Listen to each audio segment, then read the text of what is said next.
Welcome back to Under the Influence, the best show on the internet, miles better than Suburb Talks. Did you go to jail?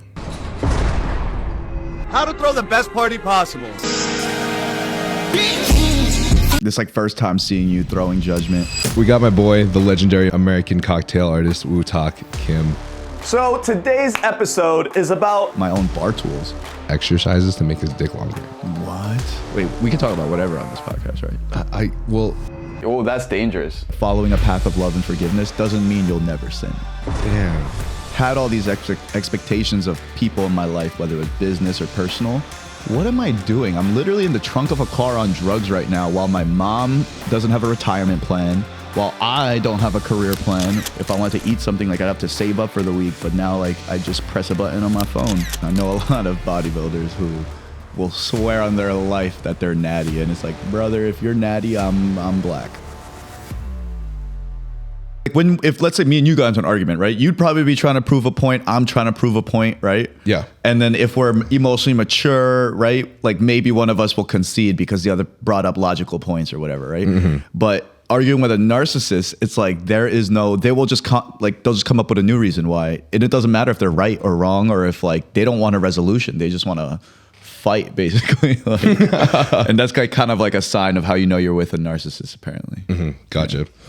Honestly, I never really looked too far into the conditions of like what diagnoses a narcissist or narcissist behaviors until like a few years ago. Realized some people in my family qualified, which is normally, I guess, is honestly not a surprise because then things start making sense. But for sure, it seems to be the most common thing I see that is triggering for myself is like the lack of openness. Yes. The lack of openness to any adaptation or anything for improvement or just change in general. Are you what kind of Asian are you? Filipino, mostly Filipino. Most Filipino. Yeah, that shit happens a lot in Asian families, I feel like. It happens so much, dude. Yeah. Like Asians are so like logic and IQ focused that they're like so EQ like deficient, like they have zero emotional intelligence, and then like I feel like that really gets in the way of like true like personal development, like working through childhood traumas, all that type of shit. And I feel like parents in Asia are just robots. 1,000,000%. I mean, but to be honest, like that's how they were raised. You know what I mean? Like that's how they had to be to like survive and shit. So I feel it from their point of view too, and I feel like most of the time they didn't have the luxury to be emotionally intelligent.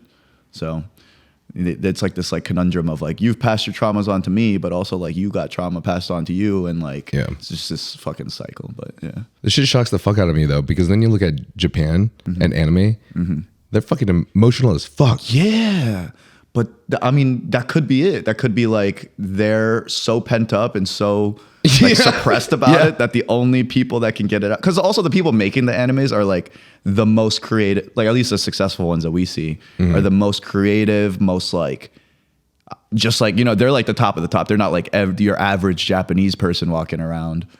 It's like kind of like comparing like Steven Spielberg to like some bum on the street in LA, you know? They're definitely suppressed. Yeah, though. 1,000,000%. They gotta be. I have a theory that's what creates ravers. Ravers? That's why we go to a rave and you're like, why is 75% of this crowd Asian? Dude, 100% true. When I first went to my first rave we can talk about whatever on this podcast, right? Yeah, we can talk about Yeah, so the first time I did fucking Molly, I was like, I don't think I've ever felt happiness before. Like, is this what serotonin feels like? And I was like fucking 19, I think. And yeah. And it was the same with alcohol. When I first started drinking and when I was like 18, it was like, whoa, this is what like social fun feels like. I love this shit. And it's just like, and then I think that's what creates people who love raving and love partying. And and thus was the creation of bar chemistry. Low key down the line, I realized I'm like, hey, I like this alcohol shit. That's funny. Let me give it the respect it deserves. All right, that brings me to our intro. But bring the mic a little bit closer to you just so there's a little less echo. Got it. Like right here? Yeah. Oh, that sounds nice. Nice. Oh, that's ASMR. Yeah. Okay. All right, guys. You already heard us talk, but we're here back with the Trensparent podcast. I got yeah, that's fire. Oh, yeah, baby. But we got my boy, the legendary American cocktail artist, Wootak Kim. the legend himself. And Wootak is known for his bar chemistry content on TikTok with about 2 million followers, has a huge podcast called Under the Influence with about 250K subscribers on YouTube. And his business is Bar Chemistry and Super Bonsai, the alcohol recovery supplement. Yes, sir. Bro, you were quite the businessman. Oh, I appreciate that, man. You did your research too. I appreciate that as well as a guest. Yeah, of course, bro. Of course. Super interested in everything you do. Plus, I mean, to be honest with you, like, I look up to you, bro. Oh, dude. Yeah. Means Like, a lot, man. I genuinely like look up to everything you've achieved. Like, all the things that you've done are just kind of mind-blowing to me, because they're all the places where I lack and that I need work on. Especially like understanding how, I think one of the most important things for someone to build a successful business and be an entrepreneur is the ability to hire the right people in the right positions that you need to be. That's hiring. probably the number one thing, honestly. Yeah. And that's like, I don't know. I got a problem with it, dude. I have so much issues doing it. Everyone has a problem with it. That shit is the hardest thing ever. But yeah, before I say anything further, I want to give you your flowers as well. I mean, even before I did content, I've seen you on Instagram because like I'm not like a bodybuilder or like fitness focused human being, but I have gone to the gym throughout my life. So like, have seen your stuff constantly. And then when I met you, I was like, holy shit, that's fucking K-pop Goku or whatever his thing was. And I was just like, that's insane. You're fucking huge in person too. So appreciate bro. all the good words, man. Fuck yeah, dude. Yeah. That's actually literally the only like positive thing I've heard is that You're jacked everyone's as always fuck. like, wow, you're bigger in person. And I'm just like, yeah, it's because everyone on TikTok thinks I'm 5'2". I would also say you're nice. You're nicer in person. Like no one knows like what these like for example, like anybody that's like gym and humongous and ripped, right? Like I think everyone automatically might think like, oh, like why wouldn't he have an ego? Like he's so jacked or whatever. But yeah, I mean, I've also felt that that's the opposite, like across the board. Like most people that put that much work into their body, like are usually pretty disciplined and humble human beings. But you come off the same way, so. I do agree with you actually. Oh man, I want to say someone's name, but that would be blasphemous. That would be bad, yeah. But from what I've seen across the board, it's always the people that seem to work for themselves the hardest or have been spending a lot of their time in investing in themselves that understand the value of someone that does and can seem to give that love back. But whereas all the people that feel like they're a victim in life that haven't been doing so well, they bite back with hate. Big facts, big facts, big facts. I mean, it's like that thing. It's like, you know, the difference of a hero and a villain is like the hero is like the world hurt me, so I'm not going to let it hurt other people. And then the villain is like the world hurt me, so I'm going to hurt it back. And it's like, I see that trope happening quite a lot in real life where some people are like, yeah, that shit sucks. Let me just not do that. And then some people are like, yeah, that shit sucks. This also sucks, like complaining about everything and just being the victim in every aspect. But it's something that I like used as an analogy in the past is we all need an outlet, right? For whatever emotions that we're having, whether it's crying or being in therapy or just talking to a friend. But some of those people don't have outlets. There's a lot of people that have no outlets. So honestly, what's the easiest way to have that outlet these days if you have no friends or no people or no therapy to talk to? You could create an Instagram profile that doesn't have a profile picture and say everything you're feeling to the entire universe. damn, very, very fucking true. I didn't even think about it like that, but that's very true. Yeah. Maybe we should create some fins of those. Bro, sometimes I've thought about it and I haven't, but I've thought about it where people are just spamming the most useless comments on like under a podcast or like a bar chemistry video. I'm like, man, I have so many things I want to say to you right now, but I can't say it. So whatever, maybe I'll make this fucking fake account and fight you with fire. But then I think that would be worse for me mentally. So I've never done it. Yeah. No, yeah, I feel the same way. Every time I'm always trying to avoid any hate comments whatsoever. I'm trying to avoid comments, period. But the thing is, I like to interact with my audience, especially the ones that like connect with my content, right? Yeah. Because honestly, there's no greater feeling. But you can't do that without accidentally seeing the comments in between. Oh, I know. So whenever that happens, I feel the same way. I'm always just like, fuck, there's so much I want to say right now. But I'm just it'll be better if I just move on with my life. And do you feel like you've been doing it 7 years, you said, right? So it's like, do you feel that it's gotten easier or do you feel like it's still always the same level of hard? In terms of the comments? Yeah. I think it's the same level of hard. In fact, I actually think it's gotten harder as you get more exposure. You just get more hate naturally, right? When I first started, it was only support in my comments. But the fact that I think now that TikTok exists, which has created reels and mini clips and shorts, has also blew the unproportion of how many people that aren't following you that see your content. So most of these people are going to be judging. Yeah. This like first time seeing you throwing judgment. Yeah, it's kind of crazy. It shows like how dark and nasty human nature can be. But I agree. I was in the same boat. It was like when I first blew up, only support, only positive comments. I was like, this is the greatest shit ever. And then the bigger you get, you're like, oh, okay, well, that was mean for no fucking reason. Like, I hate you. I hate you. Where do you live? Come fight me right now. But, yeah. I feel bad for bringing this up, but I'm so curious. What's like the worst comment you've gotten? So I can't remember like anything like truly. Okay, so on the podcast, actually, like these are the groups of comments that I'd say piss me off. But like on the podcast, I'll say things like definitely from a very like, I guess, masculine perspective that sometimes we have a very split, like 50-50 female, male audience, right? And then I'll say something like, I always pay on the first date, but if the girl doesn't at least offer, it's like it's a red flag. I can sense her entitlement. Like I can see where her level of entitlement is, right? Because if somebody was like, oh no, I can't let you pay, like blah, blah, blah.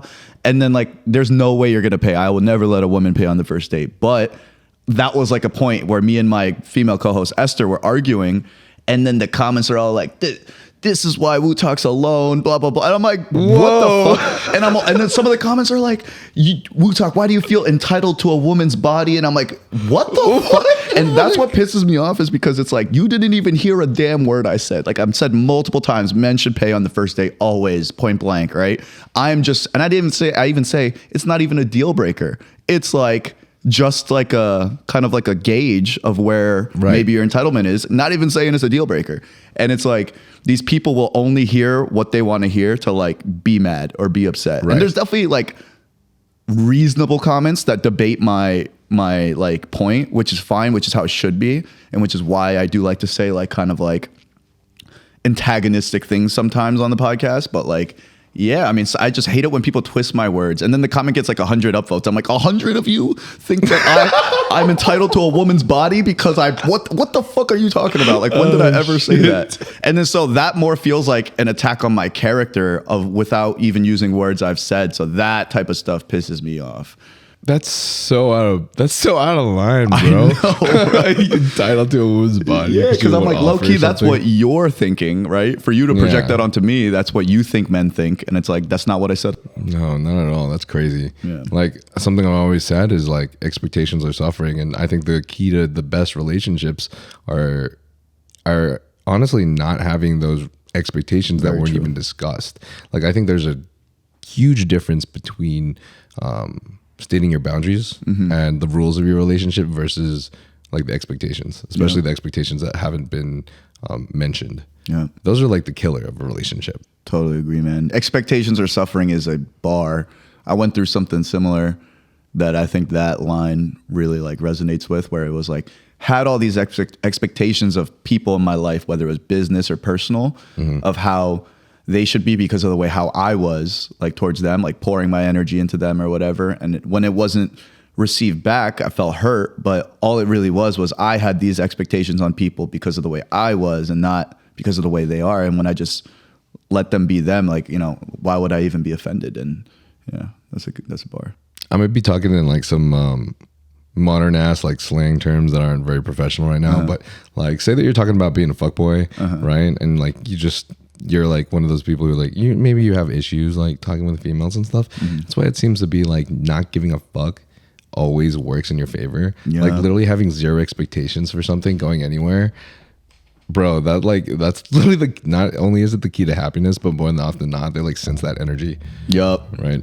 1 million%. If I ever give dating advice, it's literally like the worst dating advice is to like give specific advice. Like, you know what I mean? Because then you're like trying things, you're expecting a reaction, and that's just not how that's not how good vibes are created, right? Like anytime you've ever been on a date having a good ass time, it's because like whatever you're saying is met with reciprocated energy and you had no expectation. You're just throwing things out there. And yeah, totally agree. I think Is this a very professional podcast, by the way? No. Okay. Good. It's called Trensparent, bro. No, I know. I've looked that up, and that's why I was like, that's a fire ass I name. think my podcast turns away a lot of people, honestly. Really? Because of that name, you think? Well, I think it's I mean, maybe I'm just not. I don't know. I don't know what it could be. You know, I'm sure everybody has a reason. And honestly, I think one of the keys to like us progressing and having good mental health is not taking things personal, because most of the time it isn't.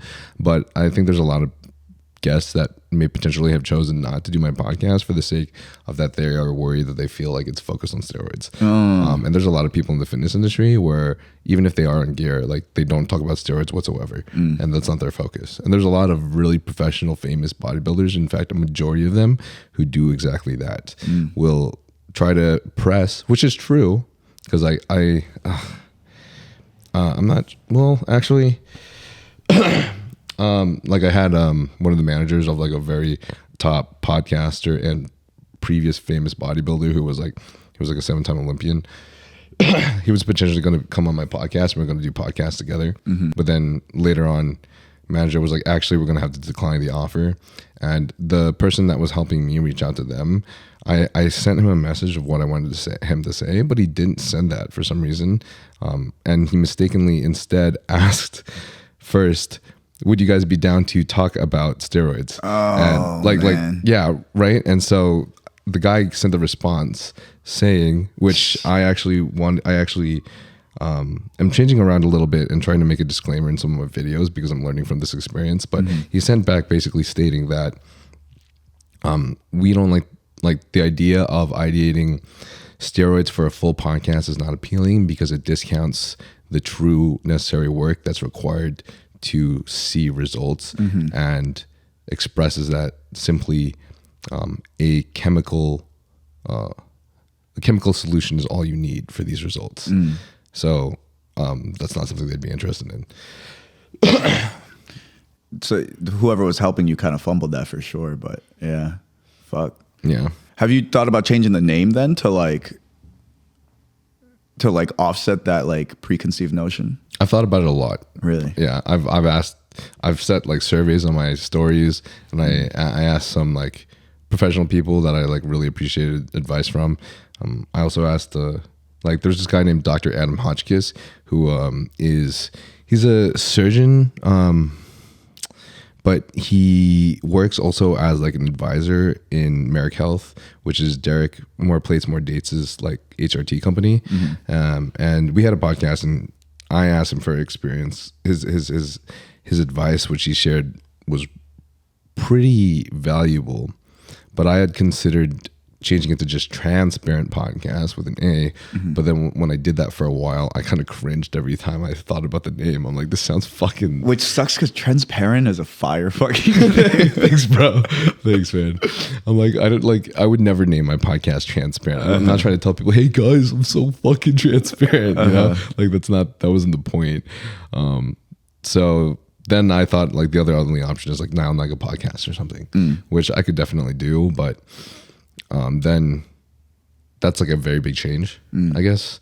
And I remember actually Chris Williamson. Do you know who Chris Williamson? Yep. Yeah, right. Modern Wisdom Podcast. He actually changed his podcast name to Chris Williamson Podcast for a while, and then he ended up changing it back to Modern Wisdom for like very similar reasons. Like realizing he wanted to put the brand under his name, but then he realized like everybody loved Modern Wisdom so much, and it really like aligned with what his podcast talked about that he kept it that way. And that's how I feel about Transparent. Is like I feel like it aligns with what my podcast talks about, but when people listen to my podcast, they just hear us literally just talking about it openly, and I like to express a lot about like the health repercussions and all the things that are very important for you to keep track of in order for you to do it in a quote unquote relatively healthy way. As healthy as you can. I agree with that. And I respect that you do that, because I know a lot of bodybuilders who will swear on their life that they're natty. And it's like, brother, if you're natty, I'm black. Because I don't know. I've never seen shoulders that look like peeled onions before. I'm like a natty motherfucker. And it's like the guy eats whatever he wants. And I'm like, that's definitely not natty, but whatever. Dude, there's so many of those, man. They eat whatever they want. They look fucking nuts. Yep. I wish I could be one of those. Trust me, I wish I could also. I feel like some of us Asians don't have that gene. Like, Yeah, you either I have the do not. skinny Asian gene, or you have like the, what is it? Like the bow bun looking boy Asian gene. You know, Or you get the salamander chin in the wintertime. Nah, I wish I was the fucking skinny Asian gene. I mean, it's probably harder to gain weight. I feel like I'm not like I don't blow up too easily, but like I've seen like my friends who are really into working out with the skinny Asian gene, and they just look aesthetic like all year round. It's so crazy. I don't fucking get it, dude. There's some people that just have that. Like the genes there's so much variance that people like don't like look into. And with bodybuilding, everyone just says, oh, it's just genetics, but people really underestimate just how different the genes are. Like it's real. Like you can either have calves or you don't. Yeah, like, that's a real fucking thing, bro. Some Totally people literally agree. have giant abs and 0 legs, or some people have massive legs and like no arms. Yup. And it's like, it sucks for all the guys who have no legs, because then people just think that they skip leg day, but they don't, man. They're struggling, bro. Hey, would you rather have skinny legs or skinny arms? I think I'd rather have skinny arms, bro. Really? Oh, man. Yeah. I know it's crazy, but I think ever since I've been so obsessed with classic physique, like all the top 3 guys in classic physique are more, they're there because of their legs. Everything else as well, but like if you look at like the top athletes in classic physique, it seems like legs are like a prominent factor to like you winning. There's like one athlete I can think of that looks amazing, and I feel like he should be in the top 5, but he's just missing his legs, and he's not even in the top 5. So, And is there no way to defeat that? So then, is there any way to defeat like having a genetic disadvantage, like working on it 5x as hard, or like does that not do much? I mean, you can technically, like you can take, like everyone has a certain amount of volume, so you could technically partition your volume by just eliminating the volume from some of your body parts that are super strong and focusing it all on the body part that you want to grow the most. And that does work. But it just sucks to think about having to do that for a part that hardly grows at all, where you're like, I could be growing this much more everywhere else. I know the exact feeling. I feel like my chest is always super like a weak area versus like my arms or shoulders. And then like I'll try to work it out more and like skip triceps even, so that like I'm not like looking imbalanced, but it's just a fucking shame. Every time I have to skip triceps, it's a shame. How is like drinking with like lifting and trying to keep in shape for you? So I think it went in phases. Like in college, it was just what everyone did, right? Like you're gonna get fucked up. You're 19 years old. You're gonna wake up with no hangover, get to the gym, whatever, right? And then Dude, I would hit PRs after nights like out. after blacking out, Right. Hungover always. The hungover PRs. Bro, and now at our age, by the way, we're the same exact birthday. That's a fucking crazy That's fact. crazy as fuck. Yeah. When you told me that, it blew my mind. Like same year, same day, everything. But yeah, I mean, at our age now, that shit is not fucking easy. But so like I try to like, I'm not like, everyone thinks I drink like every day because I post like drinking videos every day. But I'm like, you know, like I did that all in one day and then just have content for the week. But yeah, it was tough. Like it was definitely affecting my productivity across the board. Like if I went out even once or twice that week, like it would take me a full day to recover. I would consume like maybe 1,500 calories that night of just liquor, you know. But then and then I started to like, you know, be put onto like this thing called DHM. And DHM is the main active ingredient in our super recovery for our alcohol recovery supplement. And that stuff is like, it's magical. Like it's low-key like a superpower. So a lot of people take it just straight raw DHM, but that's not the optimal formula in my opinion. So taking an anti-hangover supplement absolutely helps like do stuff the next day, minimize damage to the body. But also just like limiting drinking is the number one thing, to be honest. Like, but obviously I think my biggest party phase was probably like 25, 26. And like maybe even like last year was a little bit still trickling. Like now I don't go to anything unless like it's like have to, you know what I mean? Like, oh, like this relationship will be upset if I don't go, or like I'm hosting, or like, you know what I mean? Or like I need to film this for content. And those are the only reasons that I feel like I'll go. But yeah, like limiting drinking is probably the number one thing and having discipline there. Okay. Yeah. Did you go to a university? I did for a bit. I dropped out when I was 20. Oh shit. Yeah. Okay. I went to SUNY New Paltz. It's like upstate New York. Okay. Yeah. But then your biggest party phase was like later on, 25. Was that here in LA? Yeah. That was post blowing up on TikTok, and then like, because I will say that it was like, because I was still in New York at the time, so meeting all these people, getting like taken to clubs, and then like. This is the thing about clubs. When you're a 22-year-old man with no clout whatsoever, or like you go to a club for the first time expecting the world, and you're like, this drink costs $30, and all the girls are hanging out at this guy's table that costs $5,000. Like, he's like, fuck this place, you know? And it's like girls that you brought maybe, or like girls in your circle that are your same age as you, being dragged to tables left and right. Meanwhile, you're like, fuck this place. So I hated the club when I was like 22, but then once you like, you know, I guess like elevate, either like get money and like tables are not a like, you know, issue for you, or like fucking just have clout and everyone wants you to come to their table, then like like I had the same effect as a girl. Honestly, I was like, I love the club. Like I go here, I don't spend any money, I have a good time, and yeah. Because if you were a girl, then your physical attractiveness just got hotter. Literally, yeah. But yeah, as a guy, it's like I had to raise my status elsewhere. But yeah. Yeah, dude, life is fucking ridiculous. Yeah. It's facts, though. Scott Galloway said the top 3 things that women look for in men is number 1 is ability to provide. Yep. Number 2 is intelligence, which can be shown through humor, and then number 3 is kindness. I totally fucking agree with that. Wow. Which is, I think, a hard trio to have. It's very because like, what was for like ability to provide?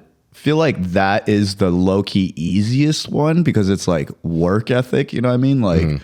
And like, not all girls are as superficial as like the internet would have you believe, where you got to be a millionaire. Like ability to provide, honestly, is just like, will you work and like hold the family down? You know, you don't got to be making hundreds of millions of dollars. But then I feel like people like the funny one is like low key, like difficult, because you could be smart and just not be witty or have game or charisma whatsoever.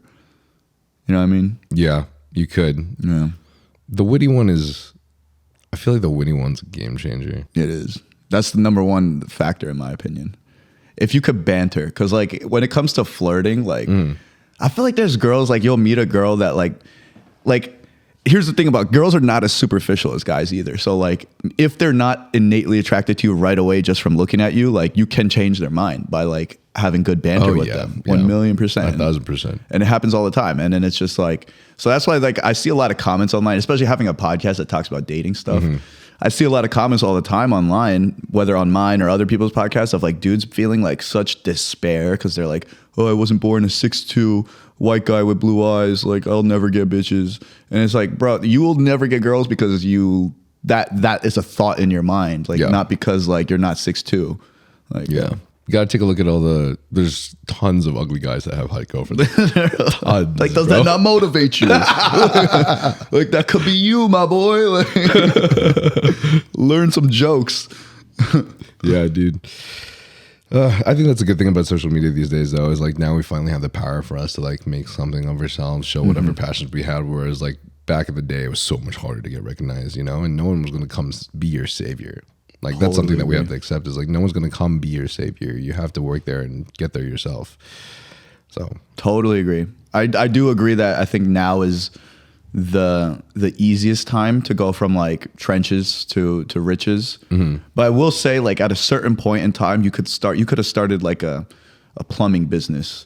I mean, I think you still can actually. I feel like plumbers are high in demand. But like, for example, like a couple, some of my rich friends that I know that their parents were entrepreneurs, like it's like distributing like Mexican candy to grocery stores, and they're millionaires. You know what I mean? Like, it's like it's just like the need was so like obvious back then. It's like, oh, I'm just gonna do what I know, and then it just like, because it became like such a bigger industry just because they were in at the right time. But yeah, and now you gotta like make like the 15th eyelash brand that has this special technology to like separate yourself from everywhere else to like grow a proper e-commerce brand. But yeah, but the content game is a completely different game changer. I agree. Even clothing is so fucking hard these days. Oh, clothing's the hardest thing in my opinion. Yeah, especially to make any profit off of, dude. Yeah. And you have to continuously keep coming out with like new products if you wanted to be fresh. You gotta like love that shit, to be honest, because like I like clothes, right? I like buying clothes, but never would I do it as a business after like watching like what it takes. Like I just can't, honestly.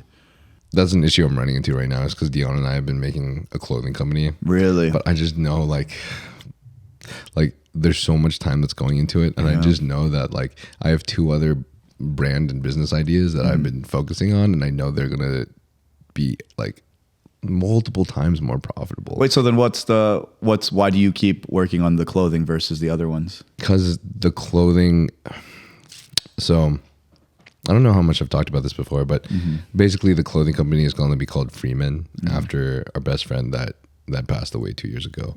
And our best friend had so much of like, there's so much meaning behind his living and his existence, but he was never a famous person. He was like a Forrest Gump that nobody knew. Oh, man. Like literally. I mean, not nobody knew. He was like a popular fucking guy, but he wasn't on social media. You know, that wasn't his thing. So he like went through the worst trauma, the worst experiences. Both his parents are dead, and his mom, he basically saw her shot when he was a kid. And then his dad committed suicide when he was a teenager. He had to take care of his siblings for like the rest of life. There's so many unfortunate events, and he still actually physically saved people's lives. And then he died. And then even in his death, he was an organ donor, and he still saved more lives. His heart actually went back to San Diego, where we were from, to a kid there who, you know, was going to die without his heart, which is kind of a pretty story. So we just I just feel like this clothing brand will be a cool, great way for us to like honor his memory and hopefully carry on, like have his name live beyond him. Yeah. Holy shit, man. That guy sounds like an absolute G. But like, would the other 2 brands not be able to do something similar? They could, but one of them is kind of a candy company, so that'd be kind of weird. A candy company? Yeah. Wait, why not? Like, why is that weird? Because like, what is it about the clothing specifically that you think honors Freeman more? It'll just like, we'll just have like representations for like symbolic representations for him and his message, as well as like, it's easier for you to just like write something on a shirt or whatever. Whereas like a candy, this is how sweet he was. I don't know. I feel like there is a way to tie the brand story in there, because that's just a powerful fucking emotional brand story. But I'm learning how much you love candy. What was like? What's your like like? Do you have a differentiator for the candy specifically? Like something you want to do differently, or? I do. Fuck it. Do you want to announce that? You don't have to yet. If you want to keep that under wraps. I know how that be sometimes. I mean, I think I could say it. I don't think anyone's going to steal the idea, because it's kind of hard to get a. I really wanted to create a company called Senzu Beans.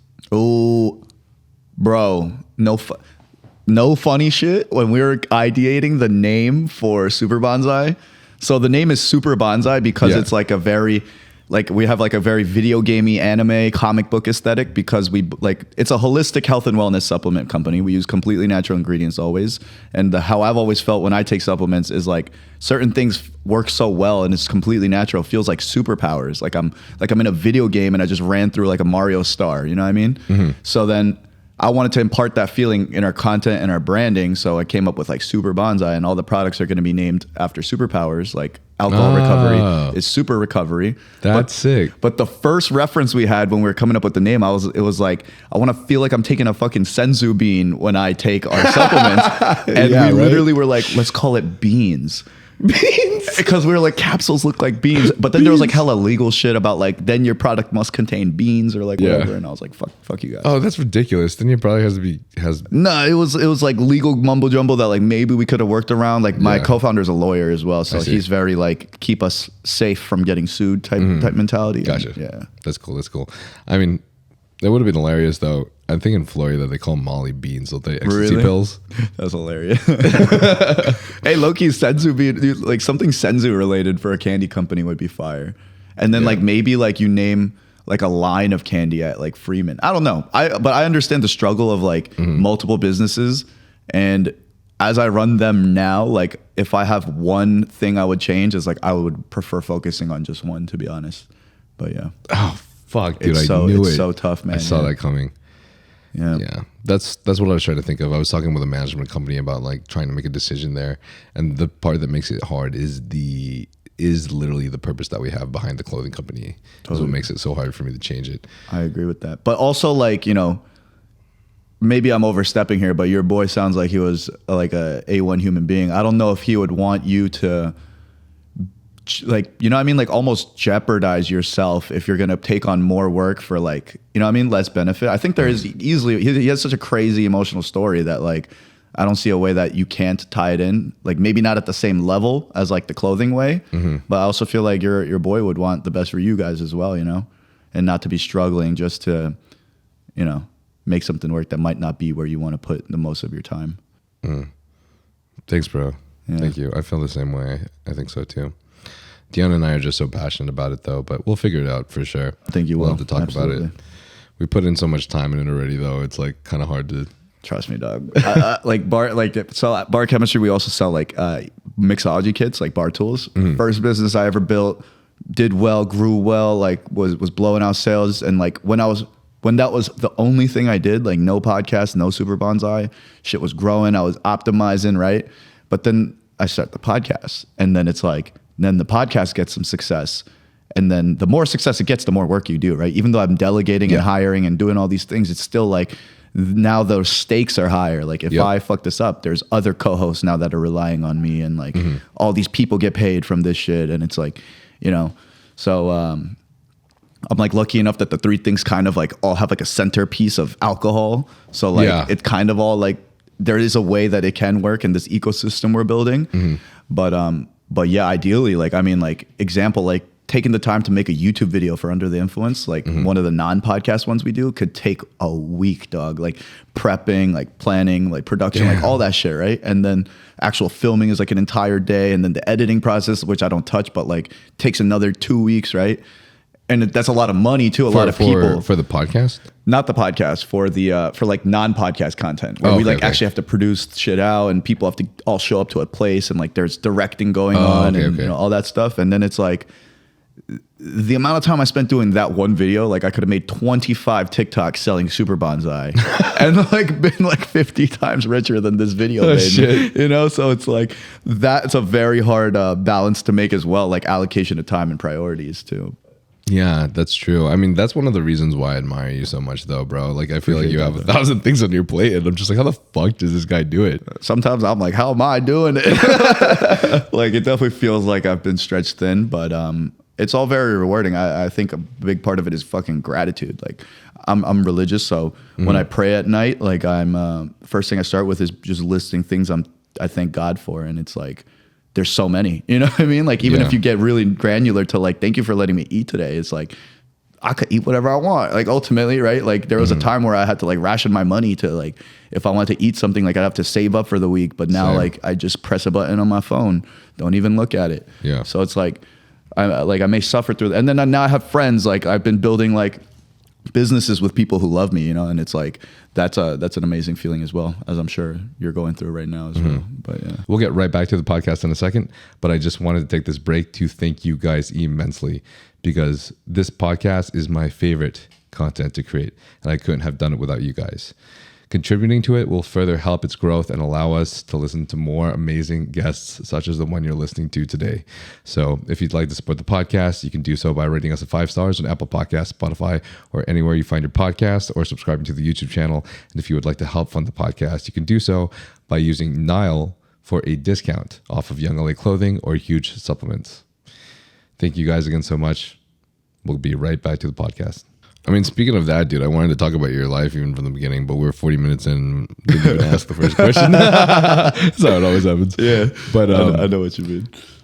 Did you guys like grow like 100K in like the last few months or something? On the podcast? Under the Influence, yeah, on podcast? Something like that, yeah. That's crazy, bro. Yeah, it's been wild. Fucking crazy. It's the addition of the 2 new hosts were like really big, because then it created like a way for us to make content without relying on the guests to be entertaining. That's a big, as I'm sure sometimes you'll have a guest on that you're really excited about, but then they're just like they're not giving you what's needed for a good podcast. That happens to us all the time. Like somebody could be super famous and their episode just flops.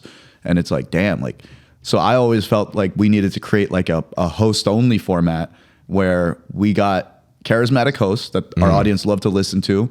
And then we wouldn't need to rely on anyone. And it's just 4 friends basically talking about whatever topics, and people like to listen to each person for different things. And yeah.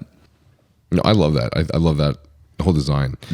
I've always wanted to have a co-host, but that's like been the hardest thing for me. Very hard to find. Yeah, it's so fucking hard to find. Plus, especially with like, I have such a specific niche.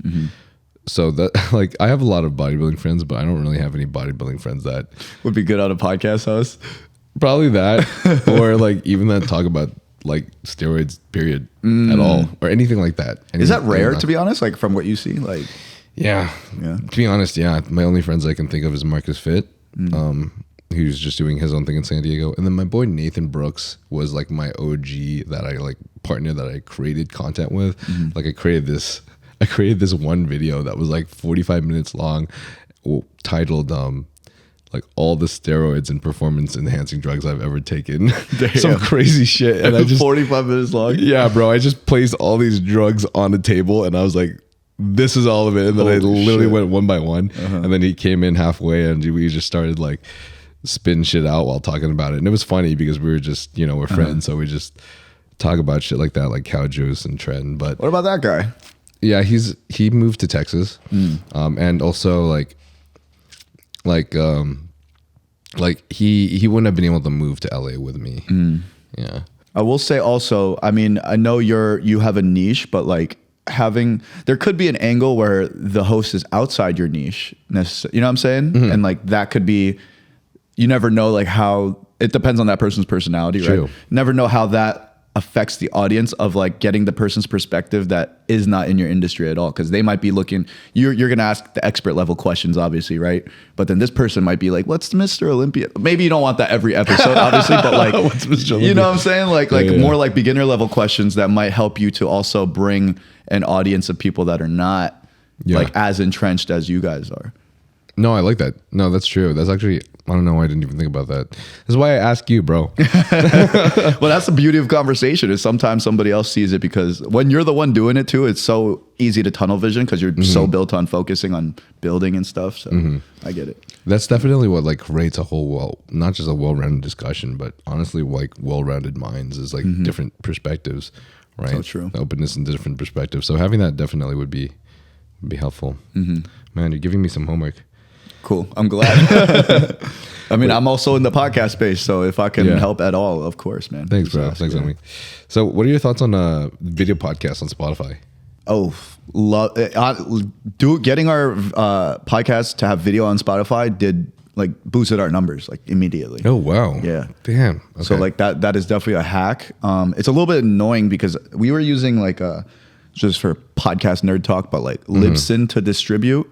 And then we had to switch to like, I think it's called Anchor or something to get video on Spotify. And that like fucked up a lot of our analytics. Like it made it so we needed like something else for a certain platform. And it was a little bit annoying, but totally worth it for our Spotify numbers. Okay. I was about to say, I'm on Buzzsprout.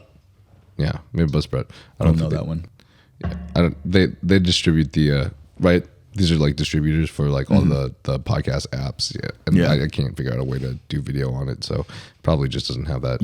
Only one has it, and it's Anchor. So like you would need to move to that. And wow. I can like ask my team and like get like the logistics and stuff on that for you. Okay. Yeah. Thanks, bro. Gotcha. Yeah, I'd be interested in doing that because everyone, all my like, I feel like 90% of my audience is just here for the video podcast part, which I'm surprised about because I'm always listening to the podcast like on Spotify while I'm doing something else. But a majority of people are watching it. I agree. Which is shocking to me. It was shocking to me, but then I started doing it myself. Like a good podcast that I like to watch, like I need to watch I guess it's not a good intense podcast where there's constant back and forth. Like I want to see facial reactions. Like I don't really get the full experience without it. Like example, like a debate or like a Jordan Peterson type person or like, but yeah, that it's a big thing. So like it definitely increases, and you already are recording the video. So it's like almost just a waste of content not to do it if you have that ability. So yeah. Okay. I'll write that down. I'll note that down for sure. All right, little change of pace though, but I want to ask, how did this all start for you? Because you started doing content like when you dropped out of college, right?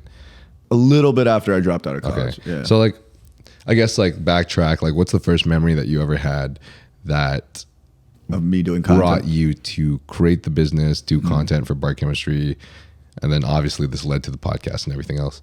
So it was a Gary V video that the man was like 4 trillion to 1. That's the chances of you being born, like some crazy shit. And I'm watching it, and then I'm like, damn, this guy's motivating the fuck out of me. What's the chances of you being born? Yeah, like some crazy. He just threw us some about sperm egregious count? ratio. Yeah. I think it's like a sperm count thing. Like you could have been any one of those sperms, so but funny. you was the best. That's so funny. That's definitely not what he actually said, but it was just. He was giving like the statistics of you being born a human being, I think. And it was just like, you were born a human in this time period on Earth, right? Where you have the internet, where if you're younger than 25, like you grew up with the internet. So not only do you have the internet, you understand the internet. And it's like, you have an opportunity that fucking 100 billion people wish they could have had, you know? And it was like, wow, like it's like almost like it unlocked something in my mind. Like, yes, that is a possibility for me. So I started doing more research into online businesses. So my my first desire was to be an entrepreneur, not really content. But I was like, damn, I'm broke as hell. I'm from nothing. I can't even really go to school because I was like an illegal immigrant at the time. So like until I got DACA, I never had financial aid throughout school, because by the time I got DACA, I dropped out to like make money instead of going to school. And so it was like, even getting a career seemed like an impossible like dream for me. So once I heard about entrepreneurship, I was like, man, but how am I going to make this happen? I got no bread, no connections. So I was like, first thing, stack bread. So I dropped out, started working in restaurants, because I was like, how can I make the most money possible with no degree? Restaurants, serving tables. What enticed you to drop out? Psychedelics. Oh shit! Yeah, I like discovered acid with my friends, and then I think by like the 3rd acid trip, I started to like have all these crazy introspections about myself, where I was like, we were like driving in the car, and the car was packed because only one of us was sober to drive. So I'm in the fucking trunk, like listening to Snoop Dogg Gin and Juice, watching the trees morph, and also listening to my friends just like cracking the fuck up, having a good time, and I'm just like, what am I doing? I'm literally in the trunk of a car on drugs right now, while my mom doesn't have a retirement plan, while I don't have a career plan, like while I worked fucking 6 months, took a semester off to work 6 months to make money to just blow it on school to do this. And I was like, hell no. Like, I don't have the luxuries as these guys. I don't have financial aid. I don't have both parents. Like, I need to figure this shit out. And that was like, I just decided right there to drop out after that semester. And then once I dropped out, it was like, okay, well, I don't know the full plan, but I know for whatever plan I need bread, even if it's to go back to school. So let me just get the highest paying job I can for what my skills are. And I had some serving experience, so just started waiting tables. And the place I was waiting tables at was my first American restaurant with like a cocktail program with bartenders doing cool shit, you know? And I was like, damn, not only does that guy make more money than me, he's way cooler looking at his job, right? Like he's making drinks rather than serving tables. And he gets to talk to girls all day. Like, I want that job. Like, you know what I mean? Like, and then so that inspired me to want to be a bartender, just because it was just such a better position within the restaurant. And it took me about 2 years of serving at that same place for them to make me a bartender. Damn. Yeah. So I started bartending at 22. And that was when, once I started, I realized like, I'm very good at this. Like, I'm skilled. And then also like, I loved like the creative aspect of it. Like, I loved coming up with drinks, making them look a certain way. I love the mixology, like, sounds very sciencey, and it is very sciencey. Like, there's so much science and culinary aspects to it. And I was like, whoa, this shit is cool as fuck. I like this. And I could be so creative with it. And around then was when I was trying to make a YouTube channel. And originally it was supposed to be fashion, like men's fashion. And it was called Bro Praisal, because I was going to like review shit. And I swear I made like 3 or 4 videos to it, and then and posted them. And then but then I quickly realized, like, I don't want to be reviewing fucking backpacks and shit. Like, fuck this. Like, I'm not doing this. And then switched it over to bartending. And yeah. And my original logo for Bar Chemistry was my Bro Praisal logo. I paid $50 to get made. Just switched it over. Oh, no way. Because it was a bee with like a magnifying glass around it. I'm like, that works for Bar Chemistry. I'm gonna just use that. Nice. That's lit, dude. Yeah. Holy shit. So when was the transition from bartender to doing bar chemistry? It was so originally after I made my first menu, like I curated my first drink menu when I was about 6 months in, I started to like film myself and like my creations basically.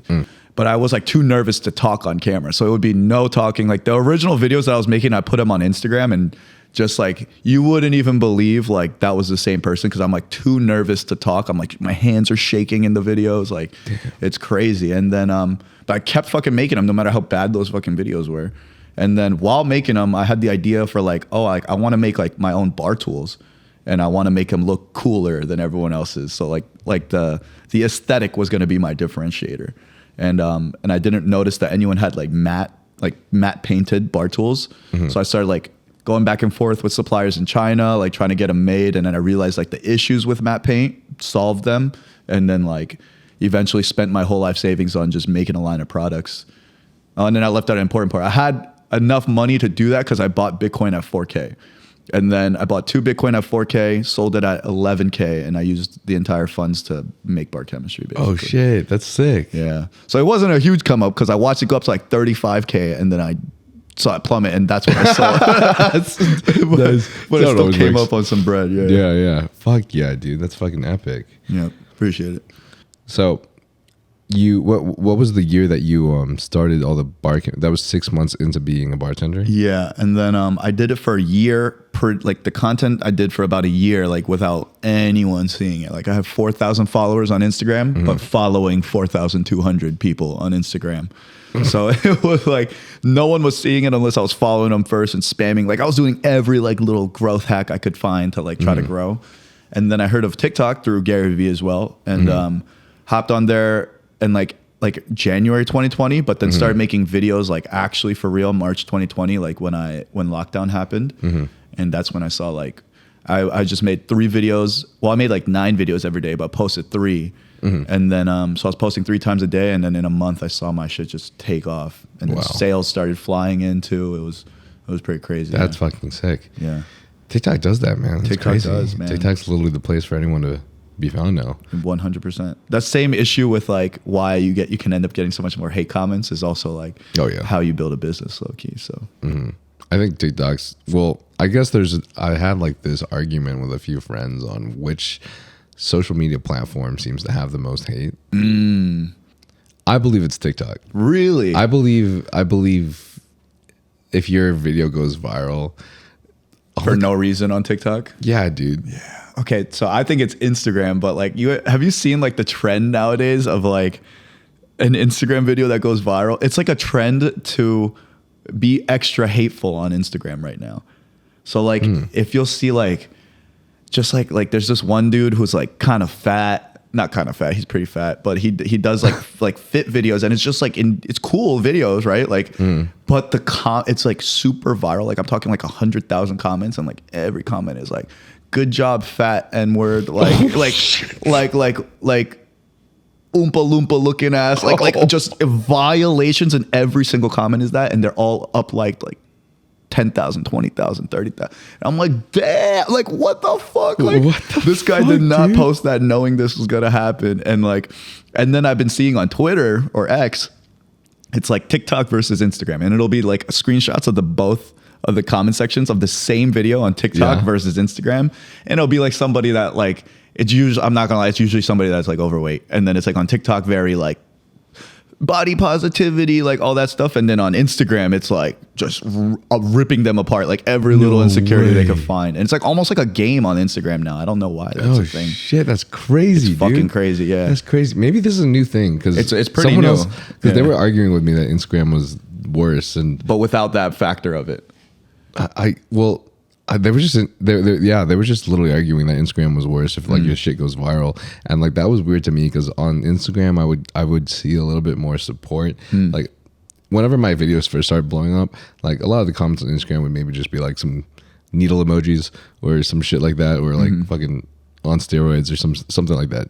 Nothing too crazy. And then TikTok would be like fucking 4-foot midget, like fucking Fucking hair is taller than he is. It's just fucking crazy shit, man. Just violating for no reason. Yeah. You gotta feel bad for these people too. Like, what makes you want to violate some stranger online? Like, what the fuck is wrong with you?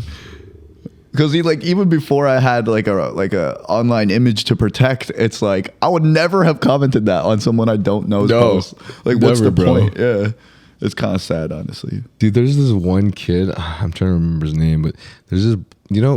Have you heard of Alex Eubanks? Yeah, Okay. definitely. So there's this one kid that I don't know his actual age. I think people are arguing that he lies about his age, and if that's true, maybe that's why they're throwing him so much hate. But he's like, all his like reels and stuff pop off, and he's like this 12, 13-year-old like kid that's like pretty damn overweight, right?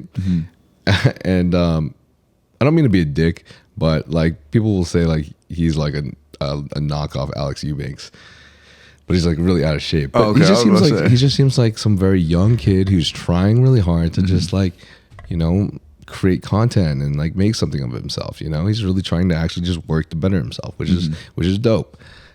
But the comments are so fucking bad, dude. Jeez. Like the comments will just like his post will go viral. Like he'll have like from hate. Yes, from hate, because people keep commenting so much hate, it'll keep going viral, and people will be saying shit like fucking Andrew Cumbanks or Alex Fat Retard Banks. And like, I see these things and I feel bad as fuck, but look, some of them are so funny that I can't help but laugh. That's the worst part. Yeah, and then I'm like, I'm part of the problem, dog. There was one that was like, "You're done, little N-word," and it was fucking his whole IP address and everything, dude. His IP address is crazy. Like that's taking it too far, low. That's crazy. Holy shit, bro. People are nuts, man. But that's why, I'll say, or actually, I feel like for me personally, YouTube Shorts is where I get the most hate. Because like Instagram, I have like an audience that like has been watching me, likes watching me, consistently watches me. Same with TikTok. And then YouTube Shorts, I've just recently, bar chemistry videos starting to like move. So YouTube Shorts is like an untapped sphere where I also feel like people are younger on YouTube Shorts.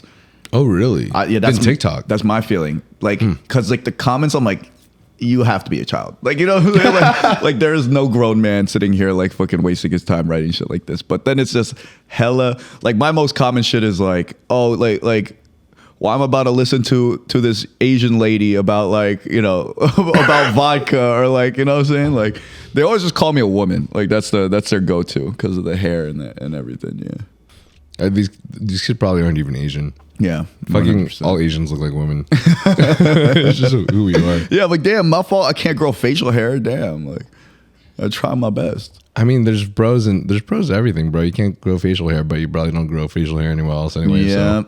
that's also a plus. Like I don't mind not having a beard as long as I keep body hair off.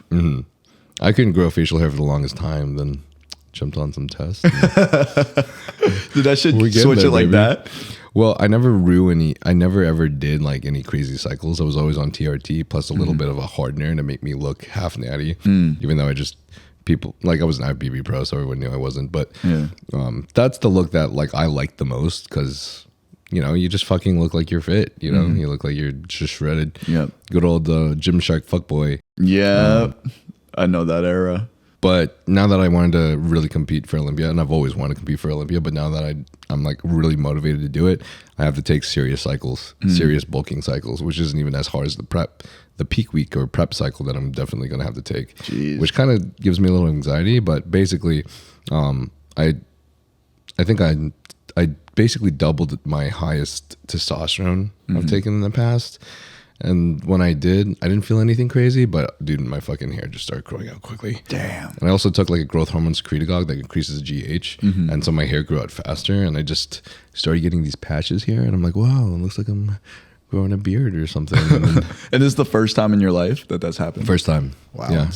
I can only grow like a fucking little Mexi stash for the longest time. Yeah. I remember when my one boy started blasting testosterone like our sophomore year of college. He came back like he evolved like a Pokemon. Like grew a full beard, was 60 pounds bigger. Like he's also like 6'2", right? So and he had great genetics, low key. Like he looked insane. Like and he just went from like regular guy, just like any of us, to like apex predator.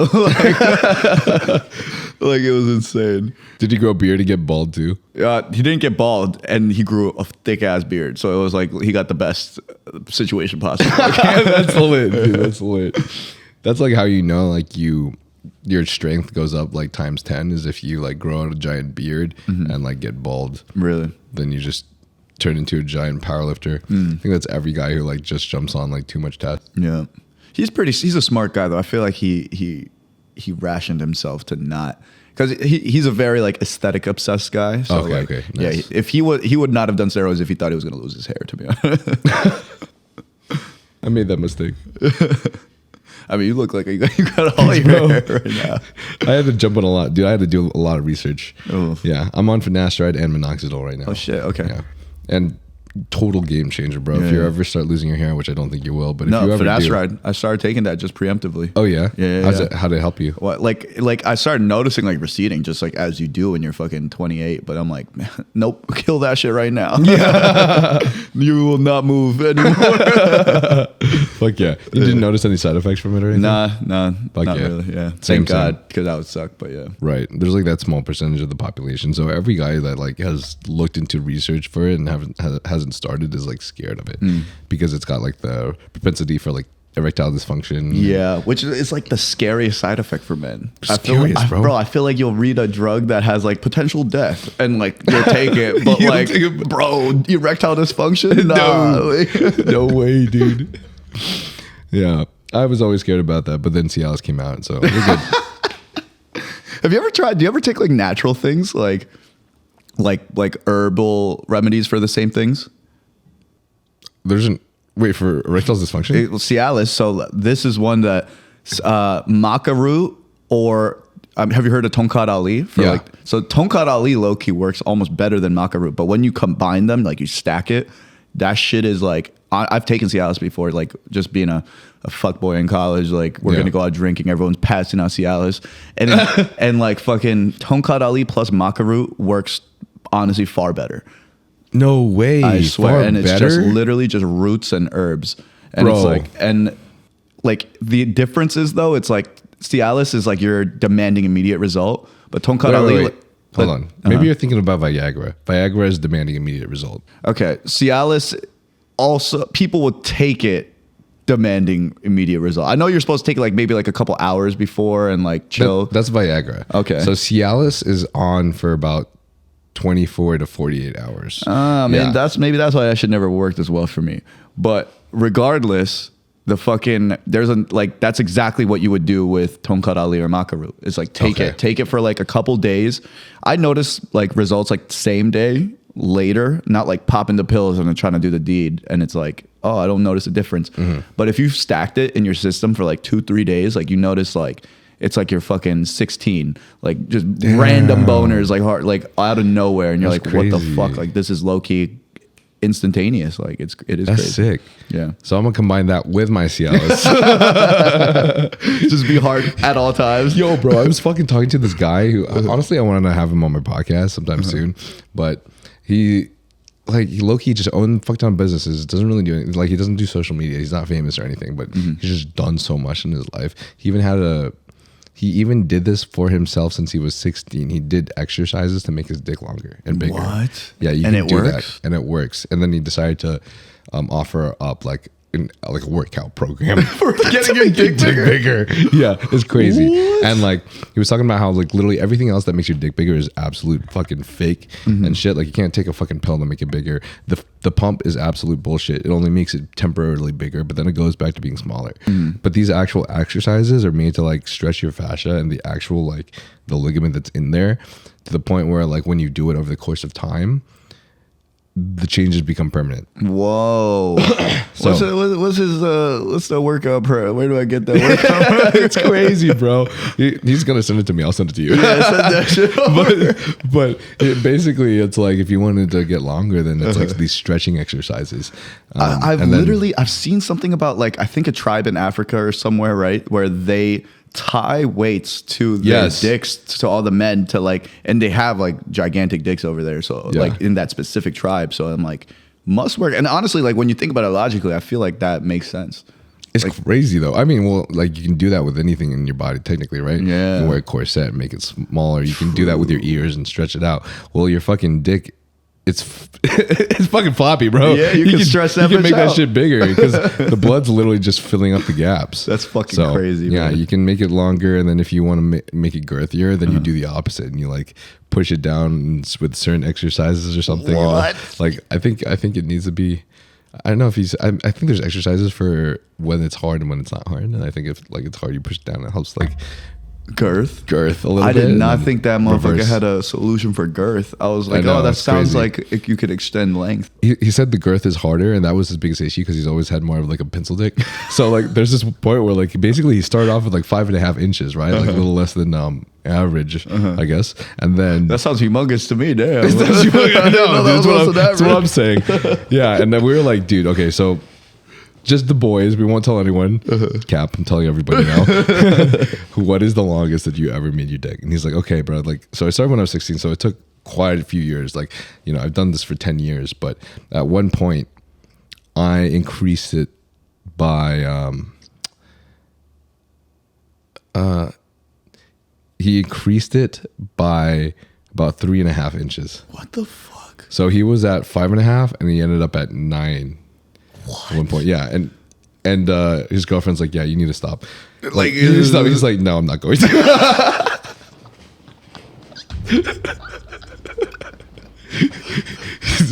The dream. It's too big.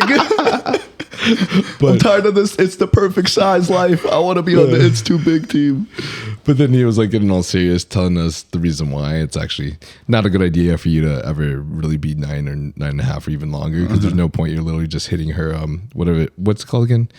The end. Uterus? Like the I think it starts with a C. I'm just fucking brain farting right now. But you're literally just hitting the end. Cervix? Yeah. Yeah. You're just stabbing her cervix. And unfortunately, a majority of women don't like that. There's a few that do. Some of them like it if you like slightly like brush the cervix. but most of them don't like it when the cervix is taking a pounding. So I guess that's why. That's fucking crazy.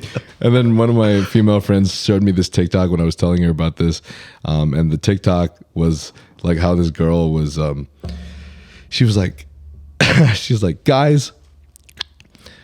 All right, so I don't know what this whole thing about like foot long is, but that's fucking ridiculous. Like nobody ever wants a foot long. And then she goes like 5. Oh wait, I think you saw this TikTok. Because I'm pretty sure when I scroll through the comments, I think Bar Chemistry said, yes, you did. Yes. I was waiting for you to finish, but bro, you're like, we must protect this girl at all costs. Oh shit, bro. Women like her, we need more of them in this world. You know what I'm saying? Yeah, but like, right? She was talking about how like, she was showing what 5 inches looked like, and it was like that. That's what 5 inches looks like, yo. That's too big, to be honest with you. But yeah. And then you like look at all the comments, and all the women are like, it's about girth, right? Yep. And that's what I mean. I feel like it makes sense, like, because like, why do you want to be stabbed like deep in there versus like, I feel like the sensation is coming from like the walls expanding and all that. So, yeah.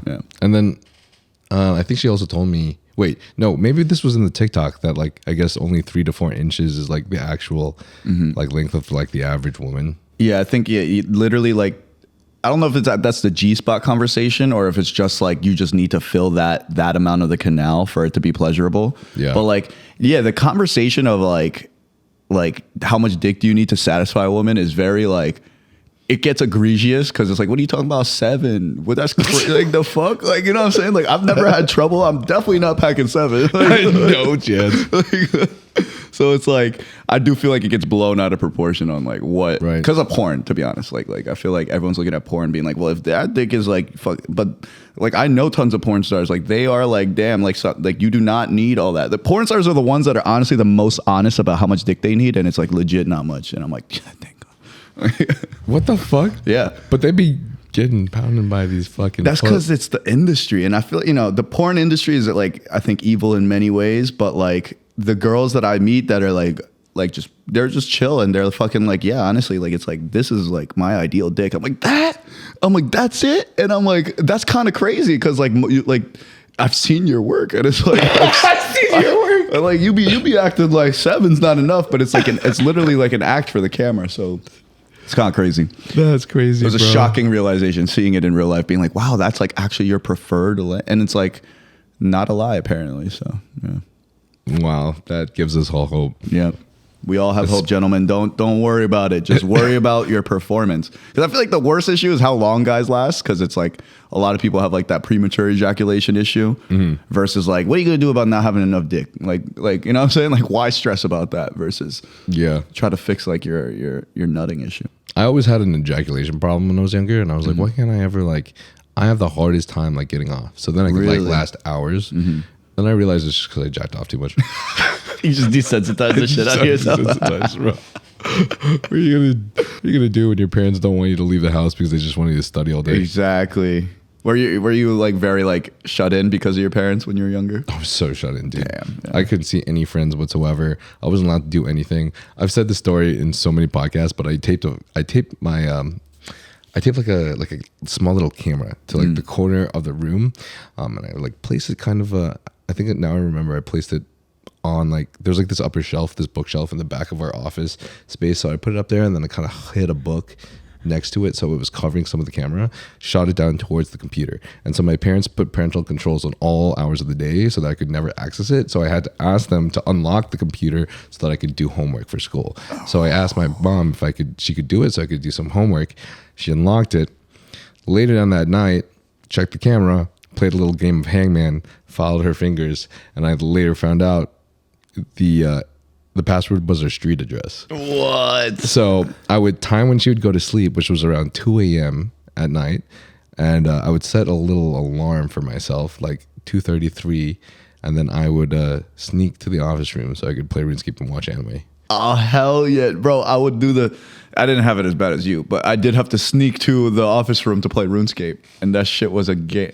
I loved RuneScape. That shit ruined my life, low-key, my childhood. Because I was so obsessed with it. But that shit was my first heartbreak. I had my first girlfriend heartbreak on there. It sucks, bro. It's crazy that RuneScape girlfriend is like a quintessential RuneScape experience. Right. I still remember her, too. I still remember her name. It was like Colin 818. Oh, no, not thinking about it. It probably was a dude. Colin. Fuck you, Colin. Whatever grown man is out there named Colin. Fuck you, man. All right, backtrack a little bit. Total change of subject.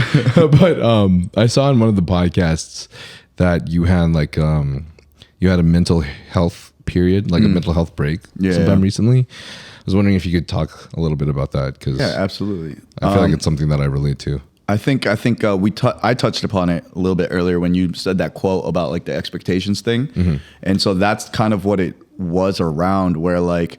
A podcast is a lot of work, and beyond the podcast, like this podcast specifically is a lot of work because it's the marketing engine for 2 businesses. It also does like non-podcast content. So we've got a lot of these things that we have to do. It's a lot of work. And it was just like, we have people doing like the editing and that kind of stuff. But even beyond that, like managing that work and like who's making sure what gets done, all of that was just a lot on top of my other 2 businesses. And I felt like oftentimes it just fell on me to get shit done because being the leader, that's how it kind of happens. But then for me, it was like I would ask like my co-hosts for like simple things, like within their ability to do, and then it felt like they would drop the ball on it a lot, or like it felt like they wouldn't respect like the amount of work I'm putting in to grow this for us. You know what I mean? Because I'm like, if you cared at all, you would try a little bit, you know. And then it was all of these like expectations on other people that I had that made me start to like, and then there was also a couple of like really big business decisions that were made regardless of what I wanted that also fucked us during that time period where I'm really like stressed out from like doing all this shit. That's when we were trying to live stream as well. So like hella things on my plate. On top of that, could have been alleviated by the decisions that I was against us making. And then like, boom, like, you know what I mean? So then it was just like a collapse of like, like a literal like mental health snap of just like me blowing up on people and then like being like, I'm quitting, like low key, like I don't want to deal with this shit anymore. Like, and, but you know, I took some time off, talked to a lot of people, and then like a practice that I did that really helped me was like, I wrote a physical letter to everyone in the podcast and everyone that I felt some type of animosity towards or whatever. And in doing so, in writing it, like I got out so much of my like harshest emotions and then saw it on paper. And like the way I journal as well. So the way I describe journaling is like letting your thoughts, consuming your own thoughts through a different sense. Cause like they can exist in your head, but then they're just all jumbled. Like no matter how articulate you are in your own head, it's still just a thought. Once you make it real in writing, you're doing the act of physically inscribing this thought into reality, and then you're reconsuming it through your eyes when you read it. So it's like almost like reaffirming this thought, or like not reaffirming, but like checking yourself multiple times. And in writing those letters, I like, you know, I got out, it almost like it released that emotion that I felt, and it let me like kind of like move past it and then approach them in a more civil conversation where we hashed everything out, made changes, like permanent structural changes to the podcast that like led to me coming back and being able to perform again. Wow. But yeah. That is wild. See, that's something that I feel like would happen to me. Yeah. And I think that's one of why it seems so difficult for me to be able to just hire people. Because I have in the past. And luckily I've kept some, like I have like an editing team for like the podcast, which is very helpful. I do a lot of like the work for the mini clips myself because a lot of the team is from Sri Lanka and there's another one from India. And so they don't really quite understand like what do people want to see on mini clips, right? Yeah. Or like what should be placed in the first 2 seconds of a mini clip, you know? So I have to end up doing a lot of the brunt of the work. But like even just having editors has been kind of like difficult for me because you know you're like such a perfectionist about your craft and your content. Like I'm sure you like edit your own bar chemistry. No, I don't do any editing anymore. Oh, anything at all. So I have some advice for you afterwards, but yeah. Okay, cool. But okay, so you have someone else that edits the bar chemistry stuff down. Yeah, people. Like if I was to touch any editing now, like nothing. There would be no. That's the hard part, right? Is like with the hiring, like I definitely wanted to remove like the most menial like the most like repetitive. Like editing is something that will constantly have to be done. So like if you keep yourself trapped to that, like you won't be able to like push the vision of your companies and your content like forward anymore. But like if it's even 70% as good as you would get it, it's honestly, it's good, right? Because like no one is going to be able to get it exactly like you. The ideal situation is you find an A player who gets it better than you. You know what I mean? Because like they're bringing like expertise that you didn't have. Right. But also the biggest thing is like processes. So like when I was like, I think because like I was building the businesses first and I was applying all those lessons to content, it helped me to like scale off like the stuff to do with my content and like just create this flywheel to be able to like pump videos. So it's like I just made like very clear processes on what I look for in every video, like what I consider to be a very good video. It's like I'll film this bar chemistry video beginning to end, but then they have a manual to follow and I train them in the beginning for every editor. And it's like first 3 seconds needs to like hook the viewer, right? That's the hook, as you know as well. And it's like if it doesn't do one of these 3 things, it's not a hook. Like don't use it as the hook, like that type of mentality. Then it's also like I put a personal story into every video. So like make sure that like whatever. And to be honest, bar chemistry is a bad example because it's like the way I film it is like pretty much the way it goes, right? And then I have a review. There's like softwares to use as well. Like definitely want to use like something like Asana or like project management software. So you can see like the status on all the projects that are going on, like each video that's being worked on, like what's the progress on it.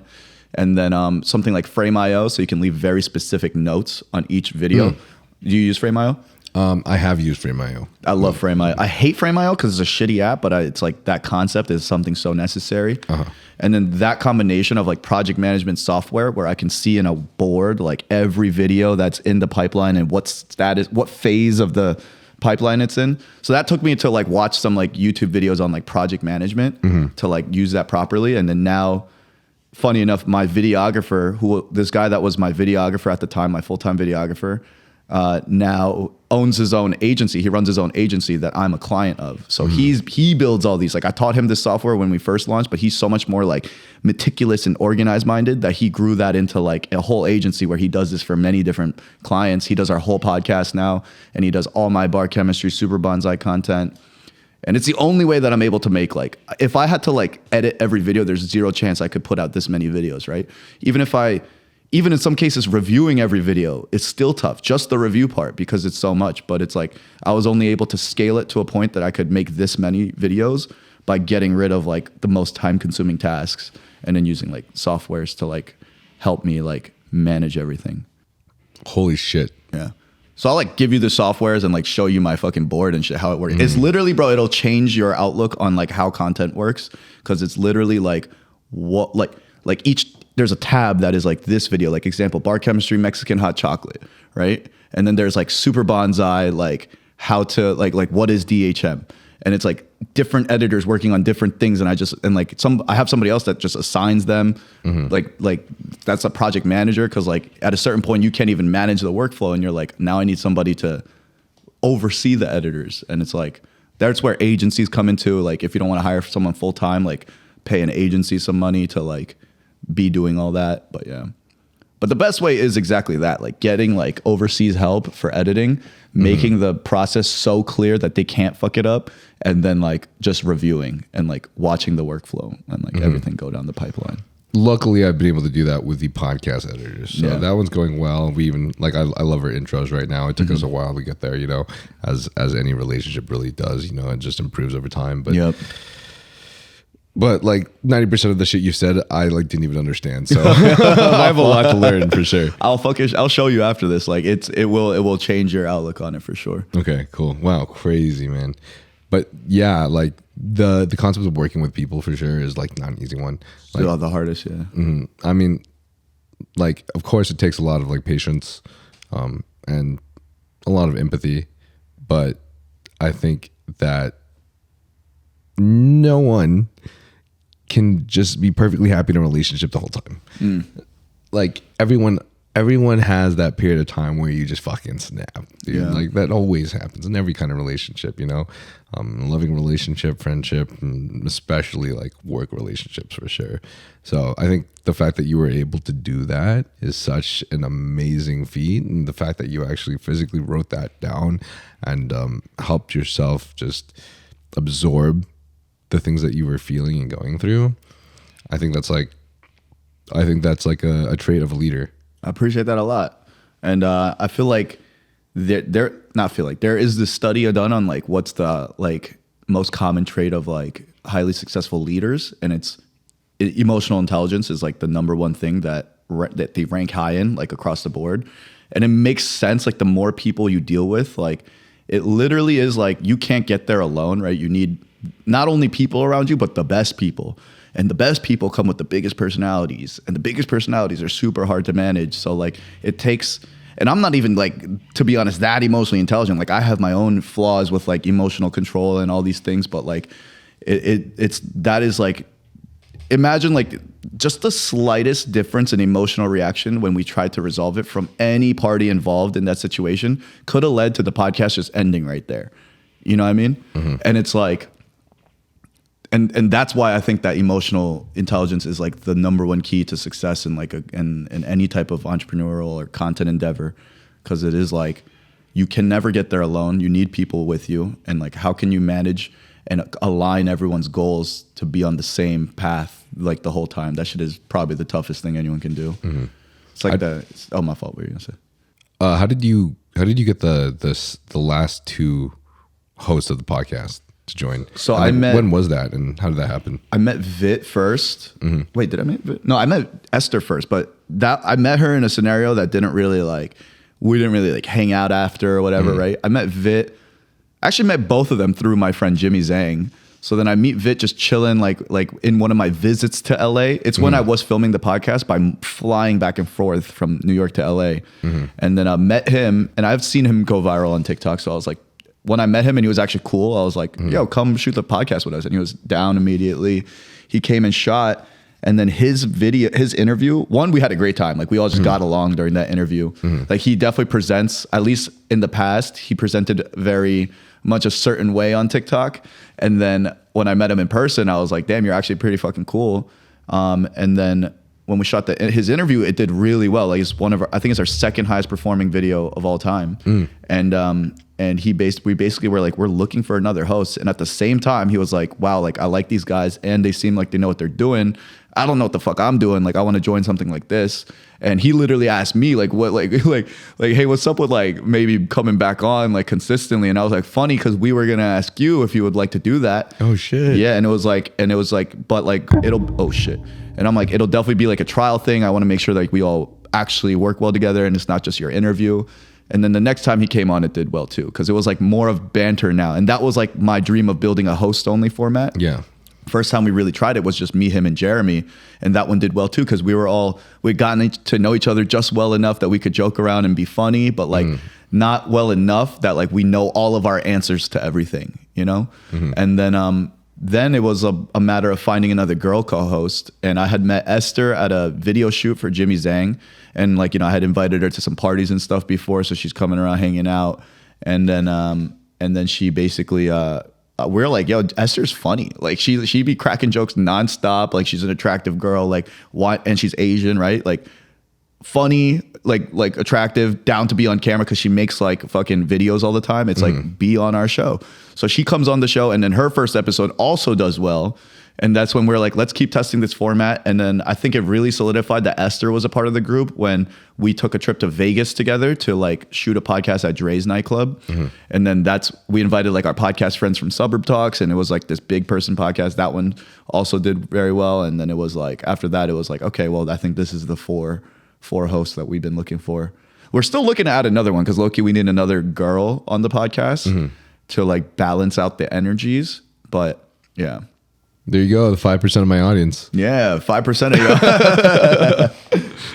Damn, dude, that's fucking tight. Yeah. I love that. Like, I know everyone has their own like perspectives on spirituality, but I do like to believe like the universe has plans. 1,000,000%. Especially when you put you take the step out there and you put the energy out there, because things aren't going to happen for you if you don't take the first step. Exactly. Right? So, but honestly, hearing that story with you and is it Vit or Viet? Vit. So it's spelled Viet, but it's pronounced Vit. Is that like his actual name? Yeah, that's his real name. Everyone thinks that it's like him saying like I'm Vietnamese and my land trap or whatever. But I thought it was, dude. Yeah, no, that's what everyone. But apparently Vit is a common name in Vietnam. Really? Yeah, and I'm like, you're the only one I've ever met, so I don't know how common it is. And it's spelled V-I-E-T. Yep. Oh, and I always joke, I'm like, his middle name is Nam. Like his parents just named him after Vietnam. That's crazy. That's cool as fuck. I mean, I met like an Asian girl named China, and I also know an Asian girl named Asia. Oh, I know Asian girls named Asia, but never have I met a girl named China. That's crazy. Is she Chinese? Who, Asia? No. Is China Chinese? I don't remember, but she's got to be. That's crazy. If she isn't, that's messed up. Nah, it'd be better if she's not, in my opinion. Like, how your parents gonna name you after your country just straight Oh, up? shit, bro. Imagine she's like Korean and they named her China. I could look, you see that, because like it makes sense in like the Korean syllable way they name people too. Another little so another change of pace though, because I saw this on the podcast and I want to ask you about it. And we're already running out of time, which is crazy. But I'm not surprised, dude. Fucking you always have like wisdom to spill. I appreciate that. Yeah, hell yeah, man. But did you go to jail?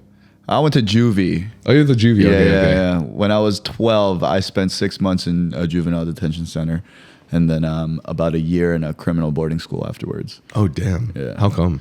I was a bad kid, like in every sense of the word, just like randomly vandalizing shit, randomly setting fires, fighting every chance I got, stealing. Damn. Yeah, so setting like fires. Yeah, it was a lot of arson that put me away. Like that's what was like the big thing, because like obviously arson is a much more serious charge than like aggravated assault. So like that was and then the big one that put me away was like a lie. Like it's called aggravated arson, where they tried to claim that I tried to light a girl on fire, but it was literally just like me joking around with a lighter, like while my friend and his friend, who was a girl, like joked, like we're wrestling on a floor, and I was just like, oh look, being stupid. I don't even know what's funny about the joke. It was just like being 12-year-olds, but like never flicked the lighter, like nothing. And it was just like it was just like I was already on house arrest, violating house arrest by being there, and also like I had like probably like 60 charges already. So it was like lock this motherfucker up. Like he was probably definitely trying to do that shit. Like he has 4 arson charges already. Like get him out of here.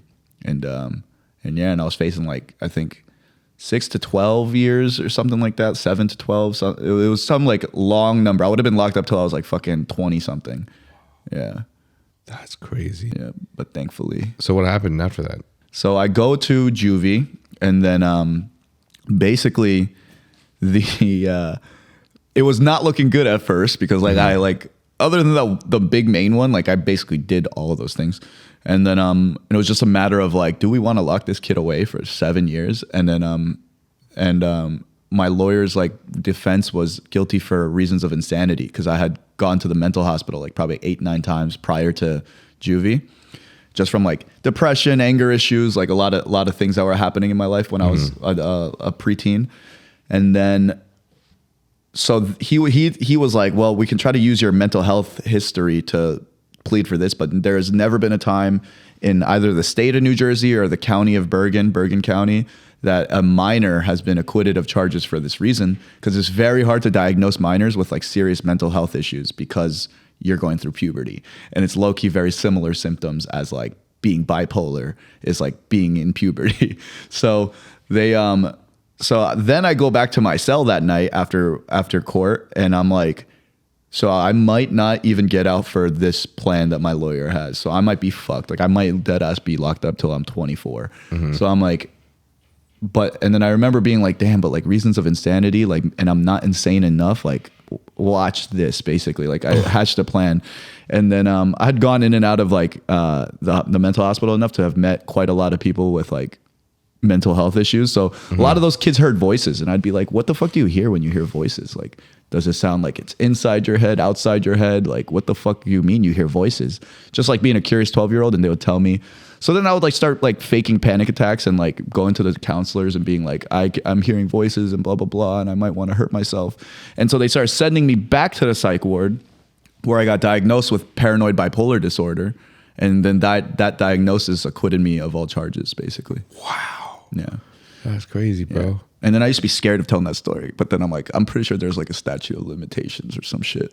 So I'm Oh shit, that's insane, bro. Yeah, it was kind of crazy and then like in juvie, I also became a lot more religious. Like I grew up religious, and I had like some strange like religious experiences like growing up as a kid, and then like went the complete opposite way as everyone does when they're forced into religion. But then in juvie, I like rediscovered God, like read the Bible, and like in the boarding school, it was even further. Like I read more of the Bible, was more disciplined about that, and then fell off again around college time. Okay. Yeah. If you feel like any of the medications that we spoke about today may benefit you, such as BPC 157, GH secretagogues such as tesamorelin, IGF-1, oxandrolone trochet, semaglutide, then you can obtain these from Transcend HRT, and the link for that will be in the bio. If you feel like you're experiencing symptoms of low testosterone, such as depression, anxiety, lack of motivation, as well as lack of sex drive, then you can get this checked out as well by getting your blood work done at Transcend, and they will provide you expert medical analysis. Transcend HRT has worked with many professional bodybuilders and pro athletes, such as Thor Bjornsson, Phil Heath, and Jeremy Buendia. And if you feel like this podcast has any relevancy to you, I do believe that this clinic will provide of great benefit to you as well.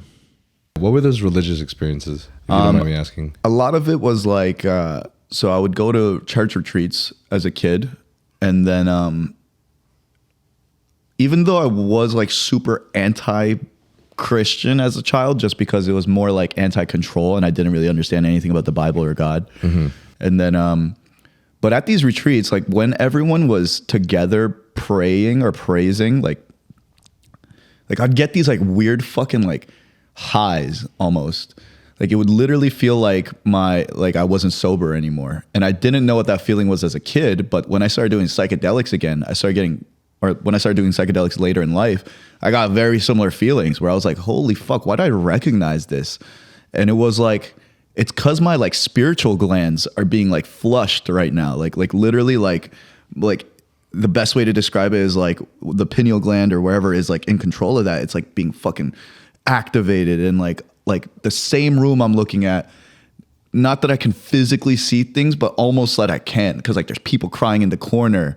I don't know why, but I almost like I could feel the pain from them, like, you know what I mean, like leaving their bodies. And that's what made me just, I guess, way more open to the fact that like, yeah, something's real. Like, you know what I mean? Like I feel physically different in this room, and I would go to those church retreats quite often. And yeah, so then when I went to juvie, one of the only people that was allowed to visit me was my pastor, my youth pastor. And he was somebody I really looked up to because he was like cool. He was good at basketball, like, you know, like all these things. And then so he would come and like, you know, be very comforting and like bring me letters from everyone and shit. And that was cool. But it was like, I think my like definitely my sense of despair led me to like wanting to pray more. Cause it's like, damn, like, I don't know what I can do at this point other than pray. And then at the same time, like reading, you just read a lot when you're in juvie, because like that's all you really can do at some points. Mm-hmm. So reading the Bible was another thing, but it was tough for me to understand as a kid, even though I was reading like the kiddie version of the Bible. But yeah. So yeah. It's a similar story to what I don't know if you know who Shizzy is, but I do know who Shizzy is. Yeah. So I had Shizzy on the podcast, and he had this crazy story of and honestly, it pisses me off that there's still like comments on TikTok that'll be like, this guy's lying about this. I'm like, dude. Yeah, like you random commenter definitely know. Like, get the fuck out. Right, exactly. Yeah. But I mean, it's not like he's bragging about how, you know. It's like a vulnerable moment for him, I'm sure. And it was a very vulnerable moment. But essentially all the things that he did, he was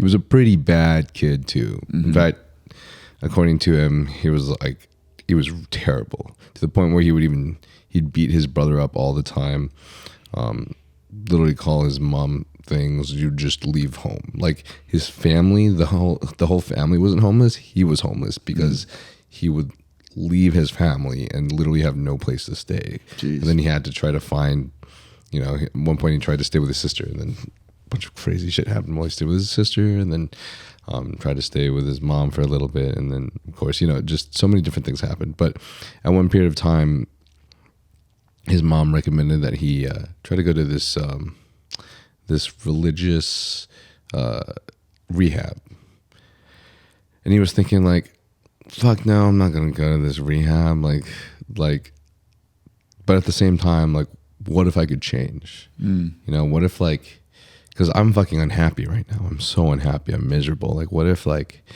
I could change for the better? You know, what if I could have a better life? And going through that period of time when originally he didn't do anything along the lines of religion, it completely changed his life. Mm-hmm. Like, somewhere there, he just found God, and it immediately impacted the way he looked at things and other people, the way that he acted with others, and the things that he did. And now he's where he is now. And Jeez. I think a lot of that is because that process, that path had changed him to such a drastic change, from somewhere so negative to somewhere so positive, that, like, putting that stuff out in the universe, I think it just, that positive stuff, that karma, returned back to him. 100% agree. Now he's got success. So, and Jordan Peterson was talking about this as well, but I see that this religion is essentially like goodness, right? God is the original definition of God is all that is goodness. Of all that is love. Yeah. And like there has to be, you have to have some sort of like, you have to have some sort of term for what is good. Like you have to believe certain things are good and certain things are bad and certain things are more good than others, right? And it seems that walking in this path of goodness is what seems to bring people so much hope and fulfillment. And with that hope and fulfillment also comes such a more positive future. Yeah. Like if you don't have a hope that it's going to go somewhere, you're probably not going to put in the work. Not to the same extent as you would believing that you would be getting there. Agreed. The way that this guy that we had on our podcast that you should look up, his name's Johnny Chang. He's like ex-gang member. Now he's a minister, like literally the craziest testimony ever. But the way he describes it is that like so many people are unhappy because all they do is trust their own thoughts. And this is something that's taught in the Bible. Like your thoughts, your flesh will lie to you constantly, right? Like the desires of my flesh is to like fuck random girls, eat shitty food, drink myself to oblivion, right? Like that's like the things that I might crave to do because of my earthly desires. But and then the things that God wants for me, if I just deny my flesh, I'll be able to receive those things. And God has a far better plan than everyone, than you could ever. Like if the guy created everything, right? Like who am I to think that my own little pea monkey brain can like think better for myself than he can? So it's trusting in a plan far greater than yourself, having that humility to trust God over your own thoughts that oftentimes leads people to peace and success in many cases. And then another one for me that happened was when I started to like really accept like Jesus as fact, which actually for me happened in a very logical way. I started to like study the history of it and like all these weird things. But when that started to happen and I would pray then and like think of like the stories of Jesus, and it's like thinking back on how shitty I was and how shitty most human beings are and can naturally be, even if not taught to be that way. It's like for us like wretched human beings, this guy went through the only perfect human to ever live, right? Never sinned, like, you know what I mean? Like led people out of salvation, fucking saved, hung out with people that even other so-called righteous people would never hang out with, like prostitutes, lepers, and just like, and every account of him was just him doing good, spreading love, being forgiving. And yet his own people, the Jews, would turn, like, you know what I mean? Like basically crucified him, gave him the most gruesome, most excruciating death. One of his 12 disciples betrayed him.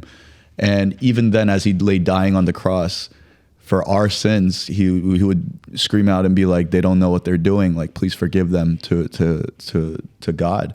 And it's like the thought of like a being so loving and kind and forgiving, somebody that had all the power to avoid that if he really wanted to, would do that for us. Like that's super, I guess, humbling for me, and also like gives me hope, because I feel like a lot of the times, like I see a lot of like devilish satanic activity in this world, especially living in LA. But thinking that there is like a force of pure love like that, of pure goodness, like definitely gives me the ability to keep moving through life and wanting to be like that, rather than, you know, indulge in all the nasty, sinful things that I could if I wanted to. If everybody were to follow that path, there would be no hate. I think so. If everybody were to follow the path of love and forgiveness, there would not. But I think that the issue is that humans are naturally like this. Like sin is rooted in us, just like our genetics are. So like it, just following Jesus doesn't, or like following a path of love and forgiveness doesn't mean you'll never sin. Like, to be honest, you know, like it just means that somebody else has died for the sins and that you are forgiven, and that you don't like fall into despair because you're like, oh, well, I'm going to fucking do it anyways. Like, you know? But even if it doesn't mean that you're never going to sin, like hypothetically, if everybody were to follow that path, then who would be there to send out hate? Like, who would be there to send out those comments on TikTok, right? But of course, that's 1,000% improbable. Yeah, right? That's never going to happen. Never can. But the thought is still strong, right? It's a beautiful thought. It's true. Like as long as if everybody continues to try to send out that positivity, like good intention and love, I mean, people would be a whole lot happier. Agreed. And it's that's technically, I feel like, what heaven is supposed to be. That's why I feel like in this realm, in this dimension, right, we're not supposed to experience that. This is like almost like judgment zone. Like, what will you do when given free will? If the path to salvation is given to you and it's all there, like the Bible exists, there's people that teach it, and then there's also this path where you can reject that. Oh shit. And the whole concept of all of this religion is like, why do we have free will? Like, it's kind of like trying to map out the plot line of humanity, right? Like, where did we come from? Why are we here? Why are we thinking these things? And where are we going when we're gone? And it's like, that thought to me is literally like we're in judgment dimension where we're like, now that you have the choice, what will you choose? You know what I mean?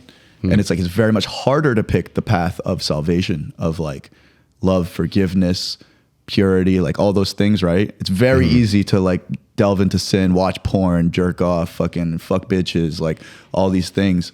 But it's very hard to resist your temptations. And it's like, you want hard for 90 years or you want hard forever? And it's like, yeah, that's what I feel like about our reality.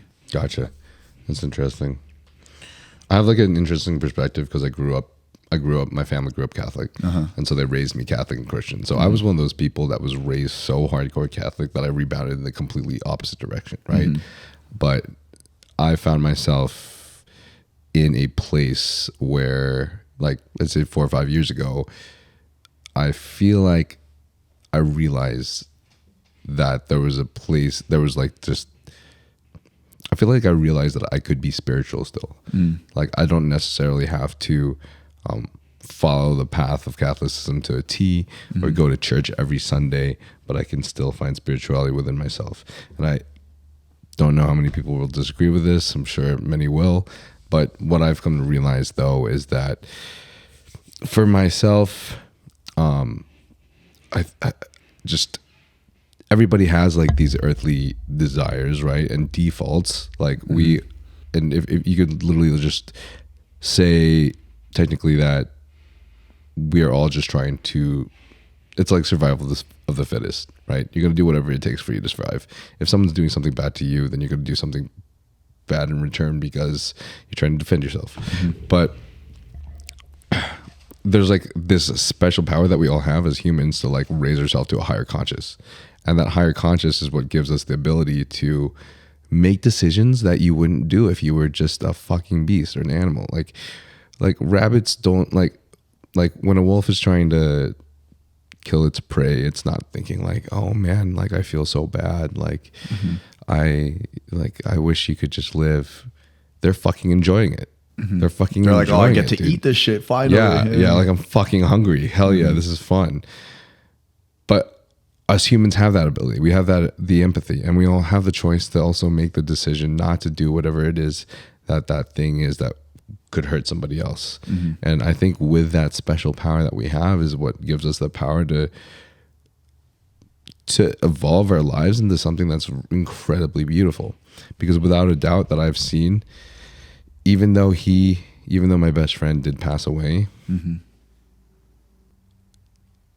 the things that he left in this world were so beautiful that everybody remembers him as this amazing fucking person.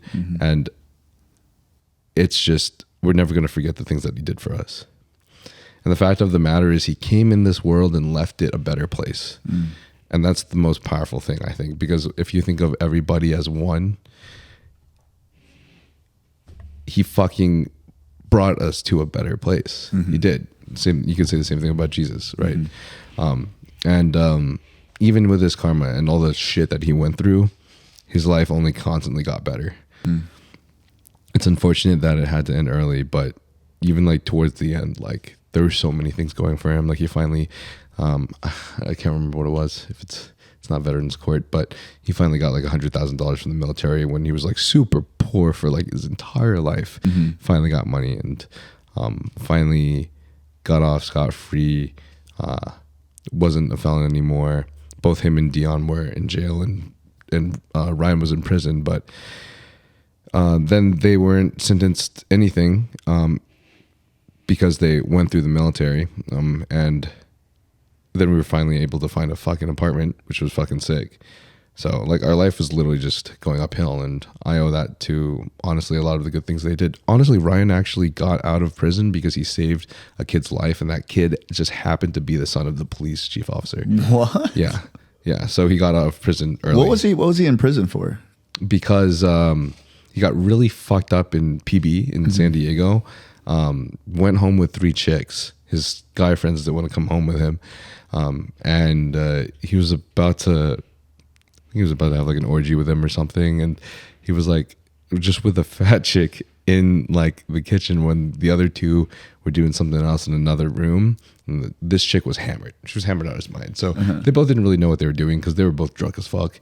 But he says, like, I don't know how true this is, right? Because this is a story from another story, but I guess she felt like she wasn't getting a lot of attention and she was kind of pissed. And she grabbed his phone and started hitting it on the ground because she was trying to unlock it, thinking it was her phone. And he's like, "What are you doing?" And she's like, "I won't fucking unlock." And he's like, That's my phone. Like, give it to me. Like, you're damaging my phone."